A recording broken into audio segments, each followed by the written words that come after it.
El Señor esté con ustedes. Lectura del Santo Evangelio según San Juan.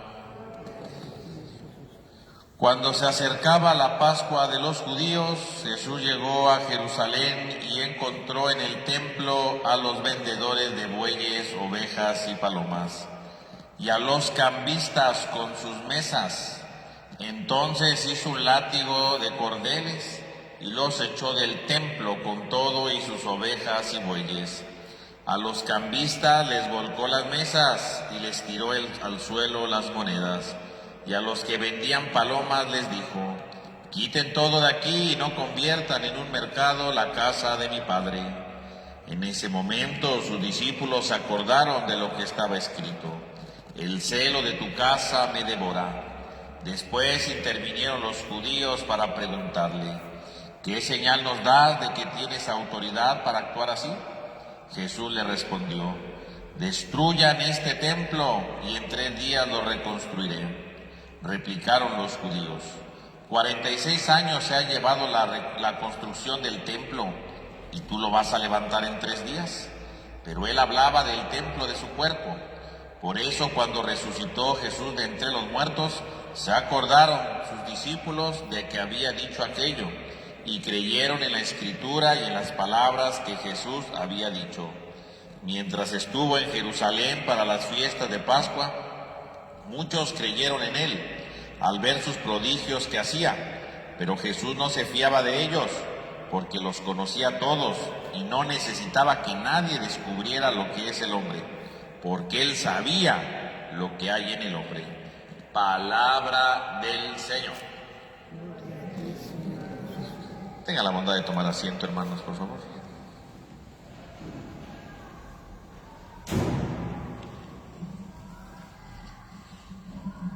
Buenos días, Padre Esteban. Buenos días. Ando haciendo contorsiones, perdón. ¿Cómo están todos ustedes? Qué bueno, me da gusto.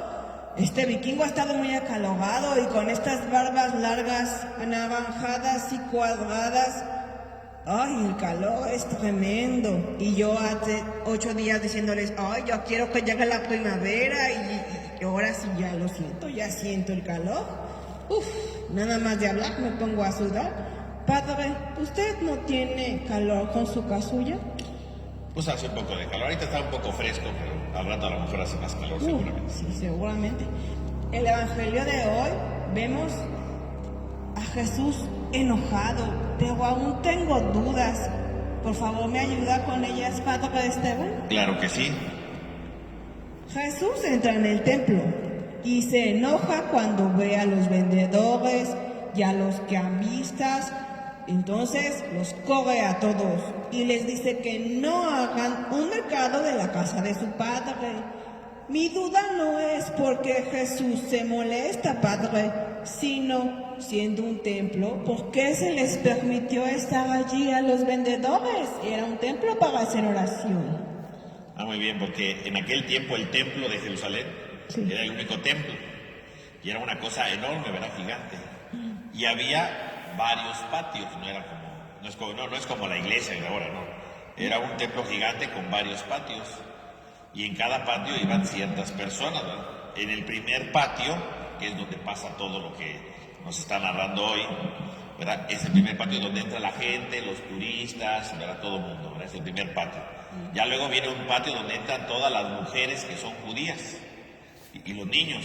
Luego había otro patio donde iban, ¿verdad?, los hombres. Y finalmente, hasta el final, estaban los sacerdotes y el lugar más sagrado. Entonces, así estaba. Y en el primer patio, que es donde pasa todo eso, efectivamente había muchos puestos y había los cambistas. ¿Por qué había cambistas en ese tiempo? Porque en el templo no podían comprar con las monedas normales. Cuando ellos llegaban tenían que cambiar precisamente sus monedas, porque las monedas del Imperio Romano, que eran las de ese tipo, así como la de nosotros, pues tiene la figura de alguien, ¿no? Sí. Y dice la ley de Dios, ¿verdad?, que no hay que hacer imagen de nadie. Entonces, cuando llegaban ahí, tenían que cambiar sus monedas por monedas que estuvieran lisas, sin ninguna imagen. Entonces, era lo primero que tenían que hacer. Si tú quieres comprar algo en el templo, tiene que ser con sus propias monedas. Y entonces, por eso hay cambistas, primero. Y estaban todos los animales ahí, ¿por qué? Porque en aquel tiempo, pues la gente iba al templo en general, ¿para qué? Para ofrecer sacrificios. Sí, sí. Y entonces había personas que a lo mejor podían llevar sus animales, ¿no? Pero pues si venían de muy lejos, pues ¿quién va a ir cargando una vaca, verdad? Pues no se puede. Entonces llegaban y compraban ahí mismo en el templo sus animales. Por eso es que se vendía todo eso, porque en aquel tiempo, ¿verdad? Como hacían sus sacrificios, entonces venían precisamente para poner todos los sacrificios de animales, se vendía. Era todo lo que se hacía. Por eso es que había todo esto. ¿El problema cuál era? Si uno va al templo, pues uno va al templo precisamente para encontrarse con Dios. Eso es lo importante.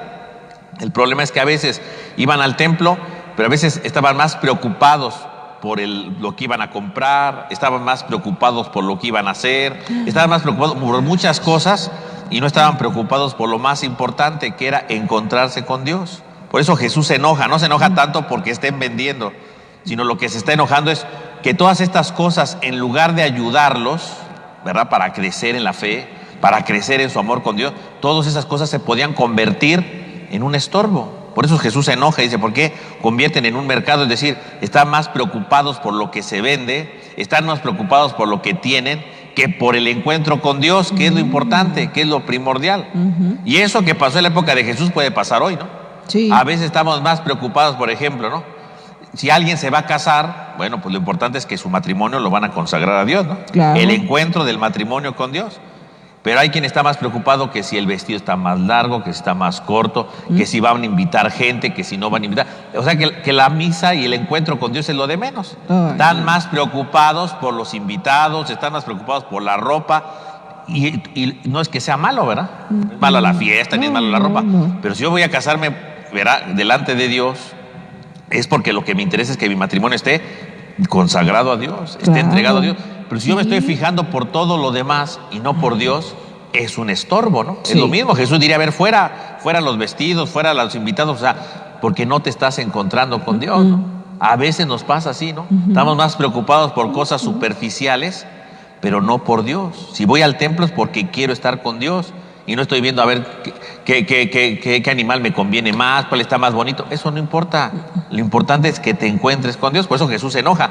Y eso nos debe llevar a nosotros a decir cuántas veces ponemos nosotros distractores, ¿verdad? Cuántas veces nos ocupamos de cosas que son superficiales, pero no nos encontramos con Dios. No estamos cerca de Dios. Eso es lo importante. Ay, Padre Esteban, eso pasa hasta hoy en día. Y cuando veníamos a misa o cuando estamos tomando la misa en internet, cualquier cosa ya nos distrajo y ya nos quitó de la comunicación con Dios.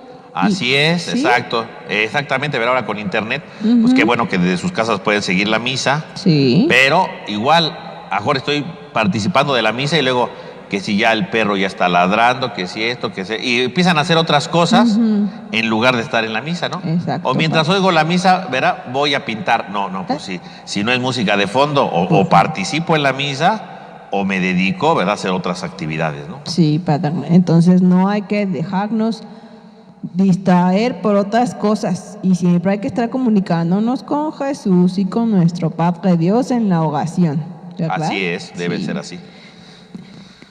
Padre, tengo otra duda. ¿Qué quiere decir que los discípulos, lo que recordaron ese día? El celo de tu casa me devora. ¿Eso quién lo dijo? ¿Viene del Antiguo Testamento? Así es, cuando dice que los discípulos recordaron, ¿verdad?, el celo de tu casa me devora, es una frase del Salmo 69, ¿no? Salmo 69 habla de eso, ¿no? El celo de tu casa me devora. ¿Y a qué se refiere ahí? Precisamente hace referencia, el celo se refiere a buscar realmente a Dios, ¿no? A querer encontrar con Dios. O sea, el celo, es decir, yo deseo estar cerca de Dios y por lo tanto voy a ayudar a que se quiten todos los obstáculos.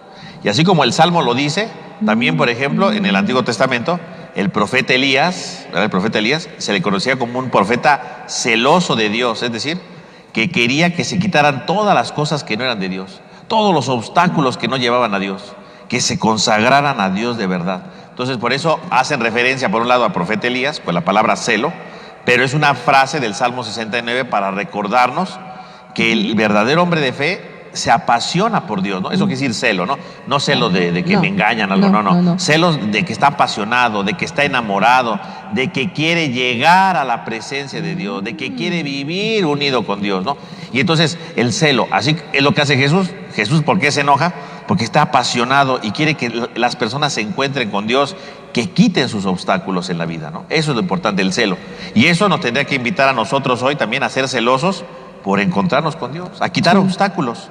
Si estoy participando en la misa por internet, pues quita los obstáculos. Si dura 1 hora la misa, pues 1 hora no estés haciendo otra cosa. Dedícate a eso, quita los obstáculos. Si ese momento de hacer oración, pues haz tu oración, aunque sea poquito tiempo, pero dedícalo bien. No nada de que estoy haciendo oración y estoy pensando en otras cosas. No. Eso significa ser celoso, ¿no? O sea, que yo realmente me empeñe en hacer las cosas bien, que quite los obstáculos y lo haga bien.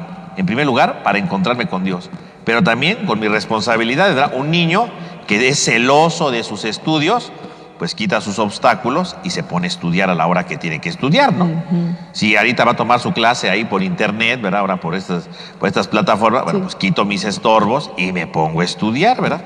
¿Qué dice el maestro, verdad? Porque luego están ahí y luego se están distrayendo y ponen ahí otra cosa, están viendo otra cosa en lo que el maestro está hablando. No, hay que hacer las cosas bien, ¿no? O luego apagan la cámara para que no ven que ahí están echando un sueñito. No puede ser. Tienen que tener celo, ¿verdad? Hacer las cosas bien, quitar los obstáculos para hacer bien las cosas. Y en este caso con Jesús, quitar los obstáculos que a veces no nos dejan encontrarnos con Dios. Sí, hay que dedicarnos a buscar a Dios. En el tiempo en el que tengamos que hacer oración o estar en misa, o como usted dijo, Padre, pero es dedicarnos.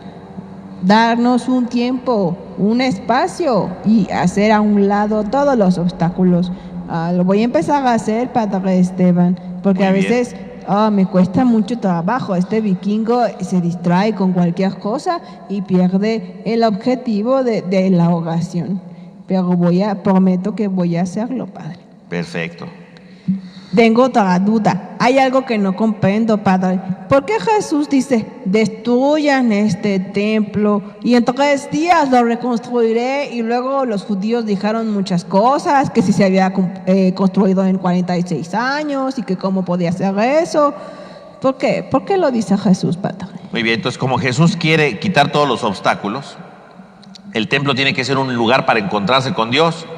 El templo no tiene que ser un obstáculo, ¿verdad? Y entonces, aquí Jesús va a anticipar su resurrección. Por eso dice, destruyan el templo y yo lo reconstruiré en 3 días. No se refiere a este templo físico, ¿verdad? Se refiere al templo de su cuerpo. Pueden destruir este templo, o sea, pueden destruir mi cuerpo, Jesús que va a morir, y yo lo reconstruiré en 3 días. O sea, está hablando de la resurrección, Y con la resurrección entonces implica que tenemos la capacidad de relacionarnos de un nuevo modo con Dios. Resucitar significa empezar a vivir una vida nueva, y una vida nueva junto con Dios, delante de Dios, porque eso es lo importante, empezar a tener una vida nueva delante del Señor. Eso es lo que Jesús decía. Claro que los judíos se quedaron ahí nada más pensando en las piedras, ¿verdad? Y las paredes. No, Jesús iba más allá de eso. Dice, no, tiren el templo, o sea, eso no es importante. Si tú te quieres encontrar con Dios, tú lo vas a hacer gracias a la resurrección. Porque quiere decir que entonces tú podrás vencer tus pecados, porque los pecados son otro obstáculo, ¿no? Quiere decir que cuando Jesús resucite, vencerá la muerte, vencerá los pecados y podremos relacionarnos profundamente con Dios, en una relación profunda, en una relación honda, porque eso es lo importante. Entonces Jesús está anticipando su resurrección. Padre Esteban, con razón hablaba de que a pesar de que eran los 3 días yo no entendía. Yo dije, no, es que Jesús porque se adelantó, pero él decía que podíamos vencer todo. Si él lo vencía, nosotros también podemos. Así es. Hay algo, Padre Esteban, que me deja un poco sorprendido. Jesús, a pesar de que muchos creían en él cuando hacía prodigios, no confiaba en el hombre, porque los conocía a todos. ¿Cómo sabía qué era lo que había dentro de los corazones de cada uno de ellos, Padre? Muy bien, al final el Evangelio termina diciendo justo eso, ¿no? Que Jesús no confiaba porque sabía lo que había. ¿A qué se refiere con eso? Quiere decir que aunque Jesús hacía prodigios, o sea, hacía milagros, ¿para qué hacía milagros Jesús? Jesús hacía los milagros para que la gente conociera a Dios. No nada más hacía para que se curara a la gente, no. Jesús curaba, pero era para que la gente se encontrara con Dios. Todos los milagros sirven, ¿verdad?, que Jesús hace, para que la gente se encuentre con Dios, para que viva en el reino. Eso es lo importante. Pero la gente a veces no entendía eso. No. La gente veía el milagro, pero no se quedaba con la idea de acercarse a Dios, con la idea de querer cambiar de vida, de ser mejor. No se quedaba con eso. Ese es el problema de fondo, que no se quedaba con eso, que no daba la oportunidad de vivir cerca de Dios. Ese es el problema. Veían los milagros pues para su conveniencia, ¿no? Sí, sí. Jesús multiplica panes, pues ya no vamos a tener hambre. Pero ya no descubrieron a Dios, ¿no? No, ya Jesús curó a este enfermo, ay, qué bueno que ya está curado, ya no va a dar lata. No, ese no es lo importante. Por eso dice, conocía a los hombres, sabía que tenían otras intenciones. Es decir, Jesús sabe que Él tiene que hacer estos signos para que la gente se cambie, para que la gente se acerque a Dios, pero también sabe que hay personas que son duras de corazón, que no van a cambiar, que no van a reconocer su amor, que no van a acercarse a Dios. Así pasa. Dios también nos ayuda muchas veces en nuestra vida, pero a veces nos olvidamos. Hay gente que, por ejemplo, le pide, Señor, ayúdame a este problema, y ya que se soluciona, ya no se acuerda de Dios. Ay. Es que estoy enfermo, ojalá me aliviara, y de repente me alivio y me olvido de Dios. A eso se refiere, que a veces tenemos una intención, pero no buscamos a Dios de verdad porque queramos estar con Él. Buscamos a Dios por conveniencia, para ver qué podemos sacar, para ver qué podemos tener, y ya que lo tengo, me olvido de Dios. A eso se refiere el texto, ¿no? Que a veces podemos olvidarnos de Dios. Y yo creo que en este tiempo de Cuaresma es un tiempo para cambiar de vida y acercarnos a Dios, vivir con Dios, pero no tenerlo ahí de aparador, no tenerlo ahí de adorno, sino vivir siempre, permanentemente unido con Dios. Y que los signos que yo voy a descubriendo en mi vida, que me está yendo bien, que tengo esta cosa, aquí está Dios. Que estos signos me ayuden a acercarme con Dios, que estos signos me ayuden a vivir cerca de Dios, que es lo más importante. Y aunque nos vaya mal, Padre Esteban, también debemos de acercarnos a Dios. Claro, aunque nos vaya mal, hay que descubrir a Dios, porque a veces pensamos, me está yendo mal, Dios no está conmigo. No, aquí está Dios. Sí. Y hay que descubrirlo. Incluso, aunque me esté yendo mal, de seguro hay pistas o signos con las que Dios me está ayudando y que yo no me doy cuenta. Pero ahí está Dios transformando nuestra vida. Y acuérdense que Dios nunca nos deja, nunca nos olvida. Nosotros deberíamos de hacer lo mismo. Si Él siempre está con nosotros, aún en los momentos más difíciles, pues nosotros siempre debemos de estar con Él. Siempre debemos de tener la mano extendida para tomarlo y decirle, Señor, ayúdame, Señor, no puedo, Señor, es muy difícil, Señor, no entiendo. Hay que abrir nuestro corazón y dejar de ser de corazones de piedra, ¿verdad, Padre? Así debe de ser. No, Padre Esteban. Ahora entiendo mucho mejor el Evangelio de hoy y voy a poner en práctica todas las cosas que nos dice Jesús. Abrir nuestro corazón, cambiar, ser mejores y no nada más, si yo quiero a Jesús por un ratito. No, quererlo con todo nuestro corazón, por toda nuestra vida, ¿verdad, Padre? Así debe ser. Muchas gracias, Padre, por ayudarme. Este vikingo ahora ya se va a poner más las pilas y no va a fallar tanto con Jesús, porque Él nunca nos falla. Muy bien. Pórtense bien todos, hagan sus oraciones, acuérdense, ese es el teléfono con Dios, es como el celular o como el internet, es un medio de comunicación. Y hay que dedicarle un tiempo y hay que quitar los obstáculos y no dejar que nada intervenga entre Dios y nosotros. Gracias a todos los que nos ven a través de internet. Suscríbanse a nuestro canal que se llama, ¿cómo, Padre? Parroquia de Nuestra Señora de la Encarnación. Ya sea en Facebook o en YouTube. Los veo el próximo domingo. Gracias, Padre. Cuídate. Adiós. Adiós.